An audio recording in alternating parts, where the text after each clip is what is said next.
So how are narcissists and toxic people so good at manipulating? How are they so dang on cunning? If you're new here, my name is Hammock. I'm a clinically diagnosed narcissist, and welcome to another episode of the Narcissist Code.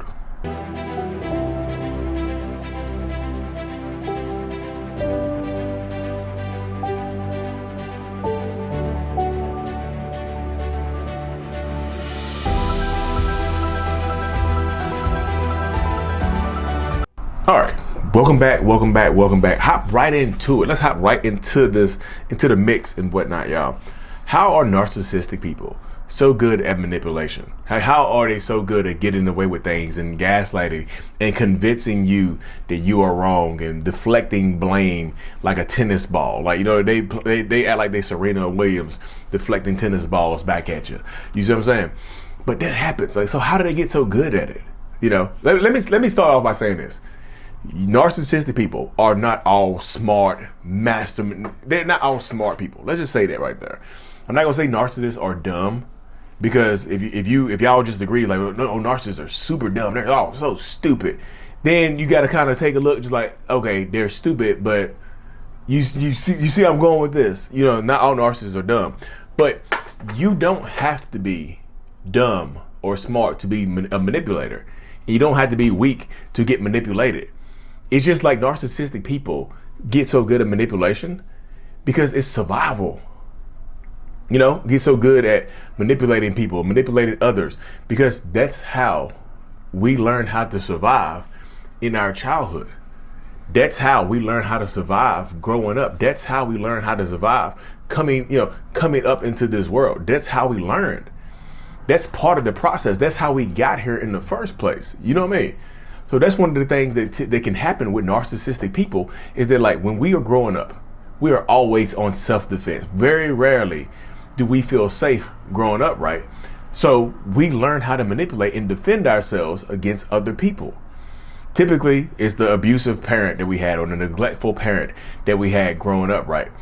That's typically how it goes. But most times in these situations, narcissistic people, like, it's just it becomes an innate behavior. You know? It's just like, damn, I'm just doing this subconsciously, you know. And just like playing sports, or just like playing sports or doing anything like that, the more you do it, the better you get at it. You know, the more consistent I am with being manipulative, the more toxic I am, the older I get, the more experience I have, the better I get at manipulating people, you know?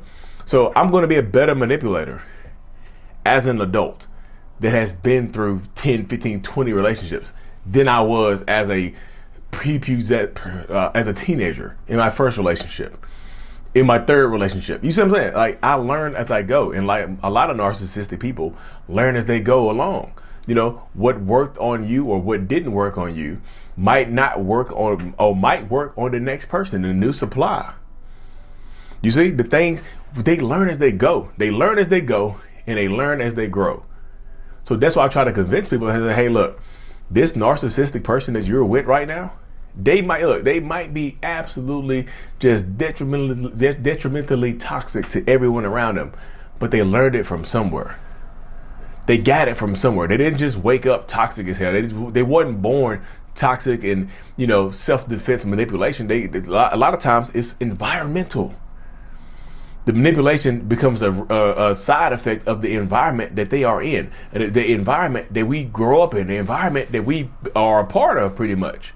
You know, that becomes part of this dynamic and whatnot. So that's why I try to tell people. I want people to heal and learn and grow.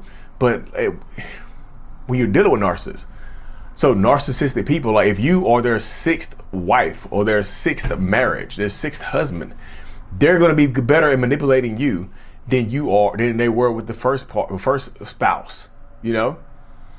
And like I said, they learn as they go. They learn as they go, and they learn as they grow. Like, we get it. We pick up new traits and new techniques from our own personal experience, or from our own parents. Like the abusive or neglectful parent that we had that might have contributed to us being narcissistic, we learn from them. If we're watching one parent be toxic as hell and manipulative to the other, or cheat and abuse the other parent, then we are learning those behaviors as well. We are picking up on those behaviors as well. They're right in front of us.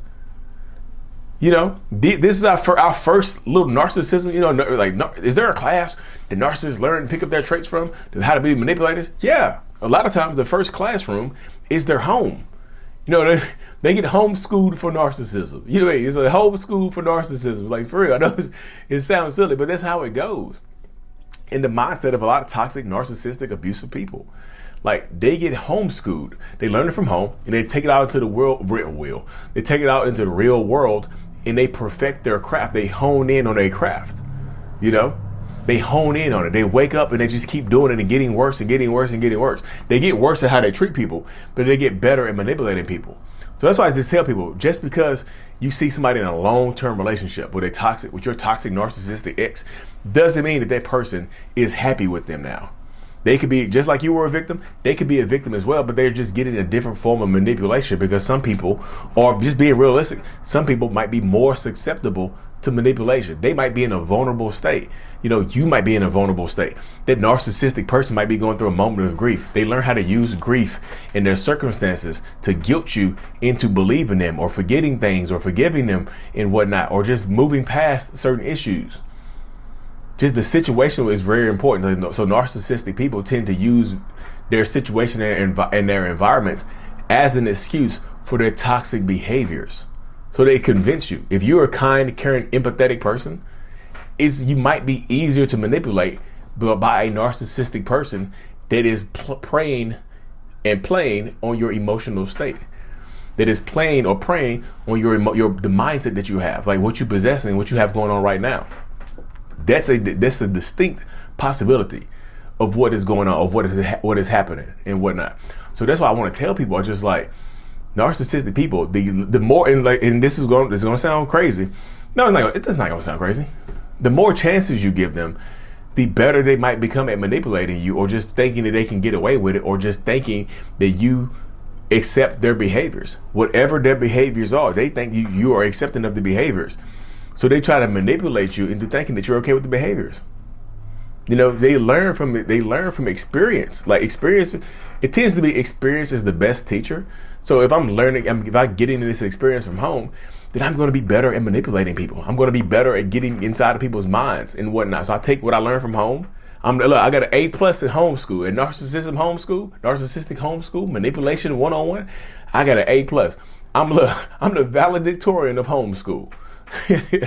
You know, I graduated summa cum laude from homeschool with a degree in toxic manipulation and narcissism, with a minor in gaslighting, because that's what happens, y'all. It's this defense mechanism, and sometimes, and let's just be realistic, they just get lucky. Some of the stuff that they say is so outlandish and so outrageous that they just get lucky with the stuff, and some of it might feel true. They use a little bit of the truth and expound upon it. They use a little bit of the truth and cover it in lies. You know, it's kind of like a lollipop. Like how the bubble gum is in the center of a lollipop. They cover the lollipop up with poop. There's bubble gum in the center of it. The truth is in the center, but the rest of it is poop. You know what I mean? Anyways, y'all, I'm gonna keep this episode super short and super sweet to the point, y'all. Make sure you subscribe to the channel and subscribe to the newsletter. Check out my course. The course is coming out tomorrow. The course is going to get released tomorrow. My first course, Understanding the 7 Stages of a Narcissistic Relationship, is getting released tomorrow. So join the email list. I'll send the email out here pretty soon and whatnot. Thank you for tuning in. Mental Healness is out. Peace. Thank you so much for making it to the end of my video. You are a mental healness rock star, and I appreciate you for being here. If you haven't already, make sure to click on the screen to subscribe to the channel and watch another one of my videos in my playlist. There's also a link available up here for you to purchase my kids' book, Remember It's Not Your Fault, on Amazon. So check that out. Thank you. I will see you in the next video. Peace.